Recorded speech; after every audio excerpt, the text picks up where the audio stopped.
Hey y'all, welcome back to another hunting ammo ballistics gel test. Today we've got Federal PowerShok 300 grain and 4570. And here's the box for your Federal PowerShok 300 grain jacketed soft point 4570 load.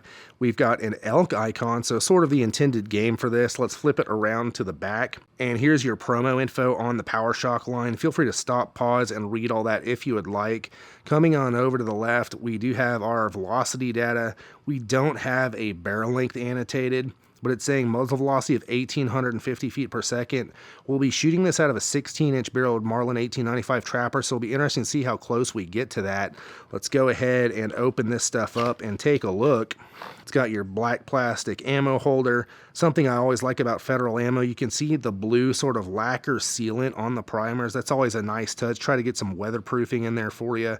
Let's whip one out and take a look. And there it is, your big old thumper exposed lead. It looks like we got a little bit of a hollow point going on right there. Let's go shoot the stuff and see how it does. And the test rifle today is my Marlin 1895 Trapper. It has a 16-inch barrel up top. I've got a Leupold VX3i 1.5 to 5 power scope.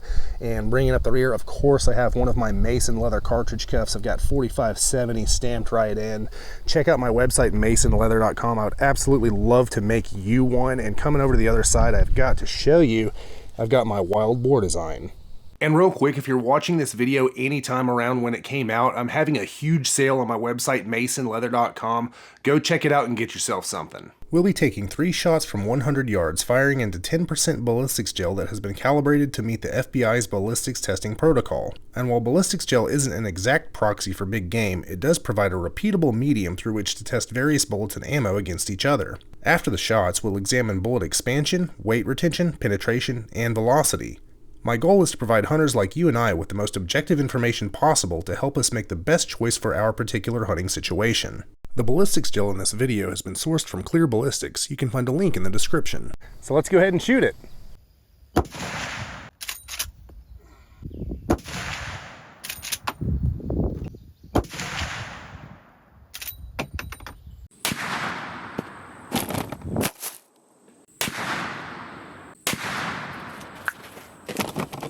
And here are your velocities for that Federal PowerShok 300 grain 4570 load. Minimum 1686, max 1745, average 1723. And we are down at the blocks after shooting that Federal PowerShok 300 grain load for the 4570, and we did capture all 3 bullets right there. And this stuff would sling these blocks around.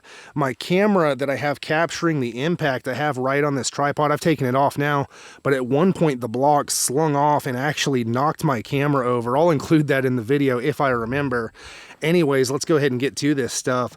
Penetration wise, it looks like we're at about 23.5, 24, and then 25.5 inches for penetration. So very consistent. And it looks like we got some pretty nasty expansion out of these things. And the mushrooming looks nice and uniform. Of course, we'll look at these here in a second. But coming back to the first block, we'll try to look at the wound cavities. This block's a little bit darker colored. I'm running out of blocks, y'all. I got to melt them down and reform them. It is what it is. Sometimes they get a little bit darker colored. Does not affect the performance of the blocks. It just makes it a little bit tougher to see inside.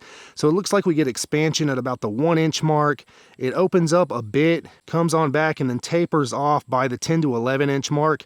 Not anything crazy. These are relatively low velocity. You're not going to get, massive upfront trauma like you would with a 30-06 or a 7 mag or a 270 or something like that.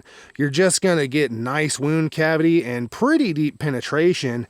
This is a little bit on the shallow side for 4570, but we did get that big expansion. So let's go ahead and dig these out and take a look. All right, y'all, let's go ahead and talk about it. The Federal PowerShok 300 grain jacketed soft point out of the 4570. Let's get into the metrics. Weight retention wise, we saw 294, 298, and 299 grains for an average of 297 grains retained weight. That's 99% weight retention. Absolutely phenomenal. Expansion wise, massive expansion. We saw 0.86, 0.87, and 0.88 inches for an average of 0.87 inches expanded diameter. That's 1.9x expansion. And keep in mind, y'all, this is from a 4570. It's a .458 caliber bullet. It's already big. It doesn't need to get a whole ton bigger to make one heck of a hole. These things are almost an inch across at the end of the day. They're over 3/4 of an inch wide. Excellent expansion, and take a look at the photo. It's very uniform expansion as well, all the way around. It's not just a chunk here or there, it's all the way around the circumference of the bullet. On to velocity, our high was 1745, our low 1687 for an average of 1724 versus the factory build velocity of 1850 feet per second. So we did come in 126 feet per second slow. Keep in mind we are shooting this out of a 16-inch barreled trapper carbine, so I don't expect to hit that factory velocity. I'm just reporting my findings. If you have a longer barrel, no doubt you'll see, a faster velocity. But what's nice to see is how this bullet does perform even at a little bit slower velocity.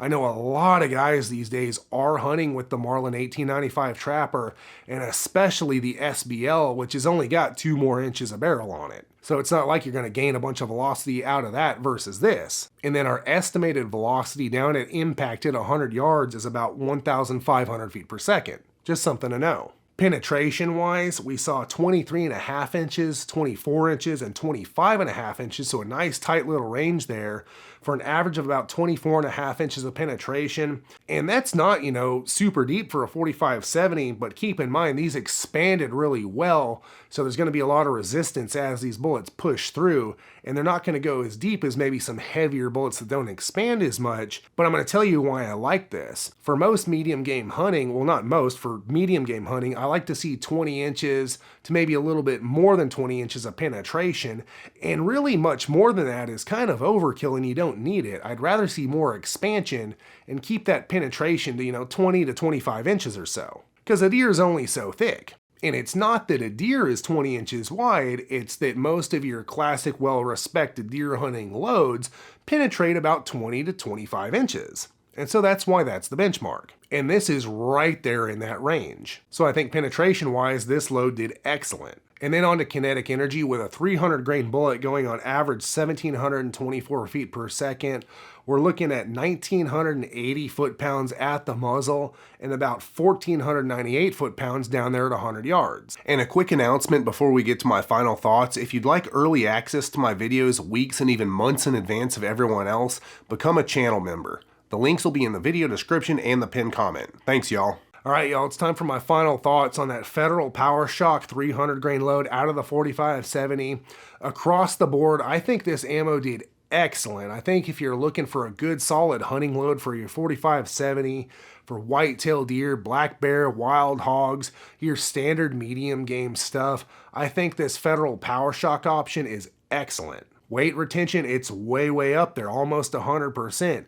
Could this be a bonded bullet? I don't know, but it sure looks like the same as out of the Federal Fusion and Hammer Down line as far as what the bullets look like at the end of the day. 1.9x expansion, excellent. It's going to punch a big old hole. Velocity-wise, it is what it is. I'm using a 16-inch barrel. Your results may vary. I'm still very pleased with it. And then penetration-wise, it's in the perfect range for your medium game hunting. I can't fault this load really anywhere. So at the end of the day, this would definitely be one of my top picks for hunting medium game out of the 45-70.